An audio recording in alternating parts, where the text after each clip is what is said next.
আসসালামু আলাইকুম।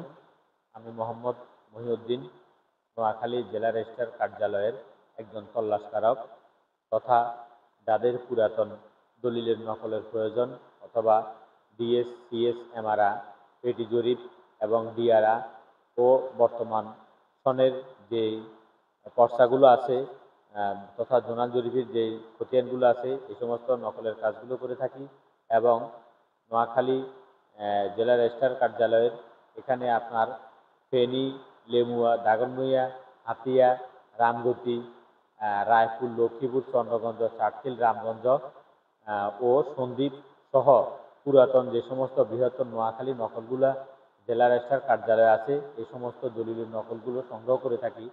তো দলিল লেখক হিসেবে আমি আপনাদের সামনে হাজির হয়েছি আজকে আমার একটা বিষয় আপনাদের সাথে শেয়ার করার জন্য। সেটা হচ্ছে আমরা যারা দলিল লেখক আছি অনেক সময় আমরা পার্টি যখন আমাদের কাছে রেজিস্ট্রি কার্যের জন্য আসে আমরা একটা বিষয় লক্ষ্য করি না। যেমন হয়তো যে জমিটা আমার কাছে রেজিস্ট্রি করার জন্য আনছে দাতা পাওয়ার অফ অ্যাটর্নি মূলে মালিক। তো এক্ষেত্রে দাতা পাওয়ার নিচে ধরেন 50 শতক, কিন্তু উনি বিক্রি করতেছে আংশিক, এখান থেকে ভেঙে আদার্স যে কোনো একটা অ্যামাউন্ট।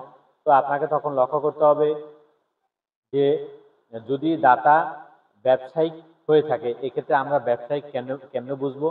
এর কারণ উনি জমির নিচে ধরেন পাওয়ার অফ অ্যাটর্নি মূলে মালিক হয়েছে 50 শতক, কিন্তু আপনার কাছে হস্তান্তর করতেছে 5, 10, 15, 20 বা আদার্স যাই হোক না কেন।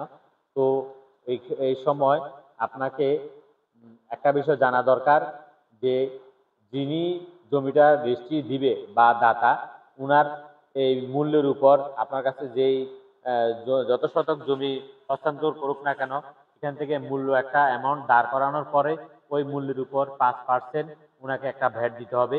এটা অবশ্যই দাতার সম্পূর্ণ দাতার গায়ে আসবে, দাতার এটা দেওয়ার প্রযোজ্য। কিন্তু গ্রহীতা এটাতে অনেক সময় না জানার কারণে দিয়ে থাকে, এটা সম্পূর্ণ দাতার গায়ে যাবে।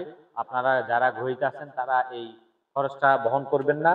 ধন্যবাদ সবাইকে। যদি আমার ভিডিওটি ভালো লাগে অবশ্যই আমার চ্যানেলটা সাবস্ক্রাইব করে দিবেন এবং ভিডিওটি বেশি বেশি করে শেয়ার করবেন যাতে অন্যরাও দেখে কিছু একটা শিখতে পারে। আর পুরাতন দলিলের নকল সংগ্রহের জন্য আমার স্ক্রিনে নাম্বার দেওয়া আছে, নাম্বারে যোগাযোগ করে যে কোনো অফিসের দলিলের নকলগুলো আপনারা ঘরে বসে অতি সহজে আমার মাধ্যমে পেতে পারেন।